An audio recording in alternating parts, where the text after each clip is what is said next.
생명을 포함한 우리가 갖고 있는 모든 소유는 전부 다 하나님으로부터 왔다. 이것이 성경의 증언입니다. 그렇기 때문에 우리의 인생 자체도 하나님이 주신 선물이다. 우리는 그렇게 믿고 있습니다. 그런데 하나님으로부터 받은 것들을 마치 자기 것인 양, 자기가 주인인 양 그렇게 생각한다고 한다면 진짜 주인을 욕되게 하는 거고, 진짜 주인이 선물로 준 그 의도를 깨닫지 못하고 그 호의를 오히려 망가뜨리는 그런 일을 하게 되는 것입니다. 오늘 본문 말씀에 보면 예수님은 포도원 비유를 통해서 예수님 자신이 하나님이 보내신 아들이심을 얘기하고 있고, 예수님 자신이 구원자라는 사실을 분명하게 말씀하고 있습니다. 비유를 통해서 말씀하신 이 포도밭 이야기를 통해서 이 포도원의 주인은 포도원을 잘 정비하고 농부들에게 세를 주고 타국으로 떠났다. 그렇게 말씀하고 있습니다.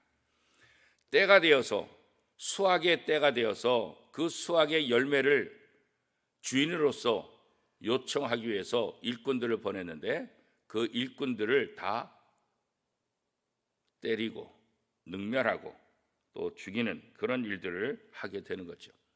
다 쫓아버린, 주인이 주인의 역할을 하는데 이 세를 받아서 농사를 지은 농부들이 그것을 허용하지 않는 거예요. 주인이 있음에도 불구하고 자신들이 주인이냐, 우리가 농사를 졌으니까 우리 것이다. 그래서 주인의 요청을 거부하는 그런 일을 하고 있는 것을 오늘 본문이 이야기하고 있습니다. 결국 자신의 것이 아닌데, 자신들은 세를 받아서 하는 것인데 마치 자신이 주인인 양 하는 그런 모습들. 이에 이 농부는, 원래 포도밭 주인은 어떻게 설명하고 있습니까? 내가 이 포도원을 다른 사람에게 세주겠다. 이 약한 농부들에게 더 이상 맡길 수 없다. 이 일을 잘 정리한 후 새로운 농부를 찾아서 그들에게 모든 것들을 맡기겠다. 그런 거죠. 주인이 열매를 얻기 위해서 종들을 보냈을 때 능력하고, 또 주인의 생각에 아들을 보내면 아들은 존경하겠지. 왜요? 주인의 아들이니까. 종들은 함부로 대했다 할지라도 주인의 아들에게는 깍듯한 예의를 표할 것이다. 그래서 아들까지 보냈는데 이 농부들의 입장은 어떻습니까? 야, 아들이 왔다. 아들이 왔는데 아들을 죽여버리면 차라리 진짜 우리 것이 될 수 있지 않을까. 그리고 아들까지 죽였다고 오늘 본문은 이야기하고 있는 거죠. 이 비유의 모습은 결국 오늘 이스라엘 백성들의 모습이고 또 우리들의 모습이라는 거죠. 하나님께서 이 세상을 창조하시고 이 세상의 모든 것들을 우리에게 선물로 주셨는데, 선물로 주신 하나님, 그를 의식도 하지 않는 거예요. 마치 자기 것인 양 이 세상의 모든 것들을, 자기 인생을 자기가 주인이 되어서 자기 마음대로 하고자 하는 거죠. 이것은 하나님에 대한 배반이다.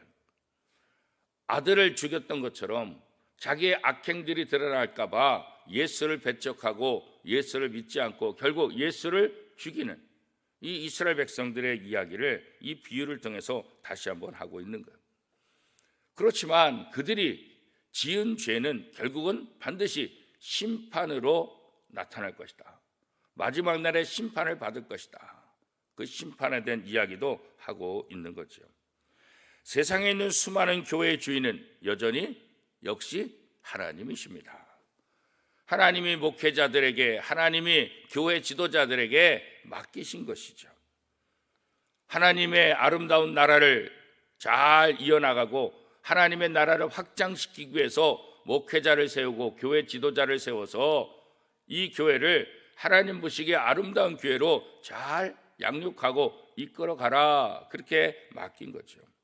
세상에 있는 모든 아름다운 자연도 우리의 것이 아닙니다.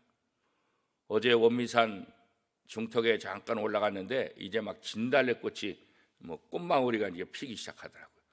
조금 있으면 저 진달래가 활짝 피고 또 수많은 사람들이 그 진달래 보러 또 올 거예요. 또 올해 코로나19 때문에 또 작년처럼 전면 입산 금지 이렇게 될 수도 있겠지만 아무튼 원미산 진달래꽃이 쫙 피면 그 붉은 그 모습이 굉장히 멋있어서 하여튼 서울에서 전국에서 이거 원미산 진달래꽃 보러 그렇게 오는 것 같아요.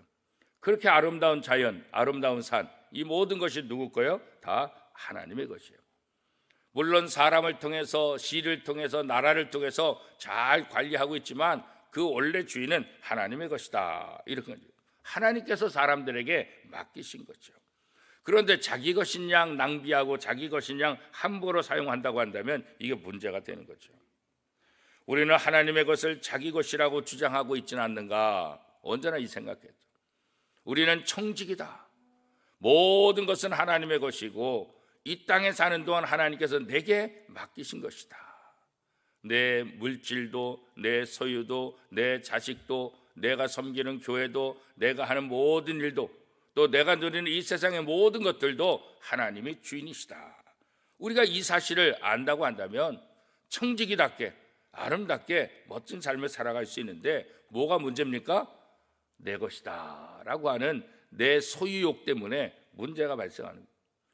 모든 것이 하나님의 것이다 그러면 탐욕이 없어질 텐데, 욕심이 사라질 텐데, 내 것이다 생각하니까 이게 탐욕이 생기는 거예요. 그리고 그 탐욕 때문에 수많은 범죄를 저지르게 되고 다른 사람들을 아프게 하는 그런 일들을 하게 되는 거죠. 하나님께서 우리에게 맡겨주신 일들, 이 일을 통해서 우리는 최대한의 수확을 해야 되는 거예요. 소출을 많이 남겨야 되는 거죠.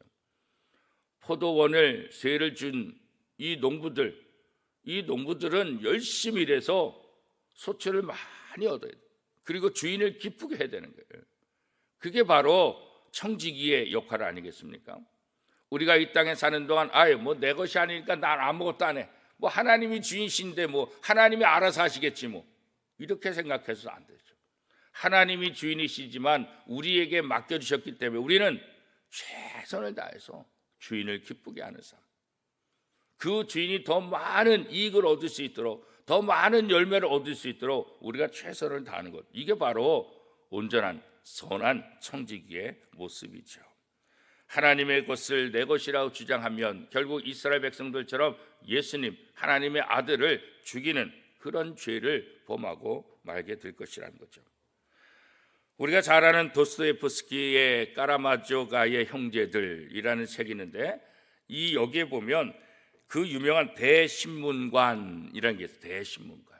이 신문관의 역할은 뭐냐면 심판하는 거죠. 예를 들어서 이단을 신문해가지고 이단이다 이렇게 판명이 되면 이단으로 판명된 사람들은 어떻게 하냐? 화형대로 보내는, 그게 바로 대신문관의 역할이에요. 어느 날 대신문관 앞에 예수님이 나타난 거예요. 이 대신문관이 가만히 보니까 예수님이에요. 예수님이라는 걸 이미 알고 있어요. 한눈에 알아봤어요, 예수님이라는 것. 그런데 대신문관이 예수님이라는 걸 알게 되면 어떻게 해요? 예수님께 경배를 해야 되잖아요. 그런데 경배하지도 않은 거예요. 예수는 더 이상 우리에게 필요한 존재가 아니다. 그리고 예수를 화형시켜라, 화형대로 보내라, 이렇게 판결을 내려버려요.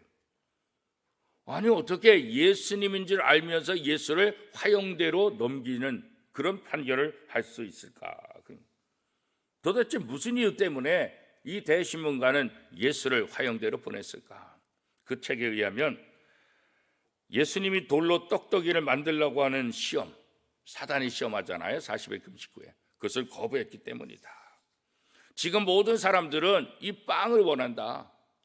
이 배고파하는 사람들, 이 군중들은 우리를 노예로 삼아도 좋다, 우리에게 빵을 달라, 빵을 주는 게 훨씬 더 좋다, 그런 생각을 갖고 있는데 빵을 만들어서 그들을 먹이지 못한 것, 이게 바로 그 예수의 죄다, 이렇게 이제 판결을 했다는 거예요. 더 이상 예수는 불필요한 존재다. 이제 우리가 주인이다. 우리는 청지기가 아니라 우리가 주인이다. 우리가 무엇이든지 다 할 수 있다. 이 악한 농부들처럼 이제 하나님 주인도 필요 없고 하나님의 아들 예수도 오면 죽여버리고 일꾼들도 능력하고 이제 우리가 우리의 주인이다, 그런 생각들을 하고 있는 거예요. 내가 내 인생의 주인이기 때문에 내 필요와 내 생각에 맞추기 위해서 오늘 우리는 예수 그리스도를 거부하는 거예요. 왜? 내 인생의 주인은 나기 때문에 그렇다는 거죠. 결국 이런 일을 다시 예수 그리스도를 십자가에 못 박는 어리석은 행위들이다, 이렇게 말씀하고 있어요. 구원자 예수 그리스도, 구원자로 하나님의 아들로 이 땅에 왔지만 그 하나님의 아들 구원자로서 합당한 예우를 받지 못하죠. 포도원 주인이 아들을 보냈지만 그 아들을 농부들이 아들로서 예우하지 않아요. 오히려 그를 죽였잖아요. 오히려 불필요한 존재라고, 이 아들만 죽이면 상속자가 없으니까 우리가 이 땅을 다 우리의 주인으로, 우리의 것으로 만들 수 있다, 그런 착각을 하게 된 거죠. 오늘 성경은 바로 그런 모습을 어떻게 표현하고 있습니까? 건축자들이 버린 돌이라고 얘기하고 있어요. 건축자들이 잘 활용하는 돌이 아니라 쓸모없어서 버리는 돌, 건축자들이 버린 돌이다. 바로 예수님이 그런 모습으로, 비참한 모습으로 이스라엘 백성들에게 버려지고 제사장들에게 버려지고 오늘 세를 낸 농부들에게 버려지는 그런 아픔을 경험하고 있다는 거죠. 유대인들은 자신의 지혜, 자신의 능력만 믿고 자신의 판단으로 진리가 무엇인지를 결정하는 거예요. 하나님의 아들 구원자이신 예수님이 이 땅에 오셨지만 자기네들이 판단했을 때 이 사람은 구원자가 아니라는 거예요. 구원자가 왜 이렇게 비참해? 구원자가 왜 이렇게, 구원자, 우리가 기다리는 구원자는 아니다, 그렇게 판단해버리고 예수 그리스도를 신성 모독죄로 해서 십자가에 못 박아 죽이는 우를 범하게 되는 거죠. 이런 사람들에게 하나님의 나라는 주어지지 않을 것이다. 아무리 최고의 건축자가 지은 건물이라 할지라도 기초가 제대로 되어 있지 않으면 그 건물은 오래 갈 수가 없어요. 무너질 수밖에 없는 거죠. 그러나 예수 그리스도를 자신의 머릿돌로 생각하는 사람은 든든한 집을 짓게 되는 거예요. 그 사람에게는 하나님의 나라가 주어지는 거예요. 영원토록 하나님 나라의 백성으로, 하나님의 자녀로 살게 될 것이다, 그렇게 말씀하고 있죠. 오늘 예수 그리스도, 그분은 우리에게 누구입니까? 우리의 머릿돌입니까? 아니면 버려진 돌입니까? 더 이상 예수님이 우리에게 필요 없는 존재, 버려진 돌로서 생각한다고 한다면 우리 인생이 버려지게 될 것입니다. 그러나 예수 그리스도를 우리의 머릿돌로 삼는다고 한다면 우리 인생이 어떠하든지 머릿돌이신 예수 그리스도를 통해서 우리는 하나님의 자녀의 복을 누리게 될 것입니다. 사랑하는 성도 여러분, 예수 그리스도, 그분은 우리의 머릿돌로 오신 것입니다. 버려진 돌이 아니라 머릿돌로서 우리의 주인 되시고 우리의 모든 것들을 다스리시는 하나님의 아들 구원자이십니다. 머릿돌이신 예수 그리스도, 이분은 이 땅의 주인으로 이 땅의 통치를 위해서 오신 거예요. 이 땅에서 세상의 나라가 아니라 하나님의 나라를 만들기 위해서 이 땅에 오신 거예요. 오늘 본문에 보면 예수님을 거부하는 자들은 돌을 깨뜨려 가루가 되게 하는 무서운 심판을 받게 될 것이다. 결국 이스라엘 백성들은 무서운 심판을 받게 되는 거죠. 이스라엘 백성들만 무서운 심판을 받는 것이 아니라 오늘 우리에게도 동일한 심판이 이루어진다는 거예요. 예수 그리스도를 머릿돌로 삼은 사람에게는 복이 있지만 예수 그리스도를 버린 돌로 생각하고 필요없는 존재를 생각하게 되면 이런 심판을 받게 될 것이다. 하나님의 나라는 은혜와 사랑의 나라예요. 동시에 공의와 심판의 나라는 사실을 우리가 기억해야 한다는 거예요. 그렇기 때문에 우리는 하나님 앞에, 주님 앞에 겸손히 회개하고 예수 그리스도를 구원의 반석으로 삼아서 하나님의 복을 받는 그 길을 걸어가야 하는 것입니다. 사람들은 동일한 복음을 듣지만 그 복음에 대한 반응은 제각각이에요. 제각각.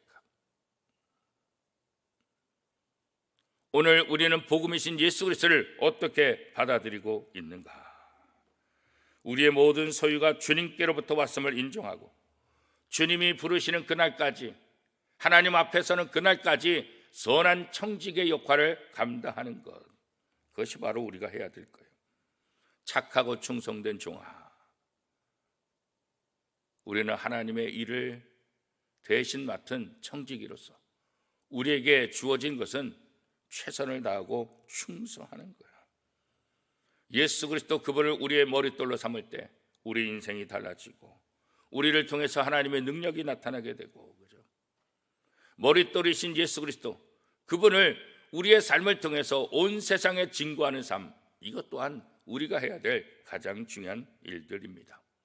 십자가의 도, 미련한 것 같지만 이 미련한 십자가의 도가 저와 여러분을 살리고 우리를 영원한 하나님의 자녀로 만들어 주시는 복음이라는 사실, 오늘 하루도 우리의 머릿돌 대신 예수 그리스도 그분과 함께 우리의 인생을 멋지게 펼쳐나가시기를 바라고, 오늘 하루도 십자가의 도를 증거하는 복된 삶이 될 수 있기를 축복합니다.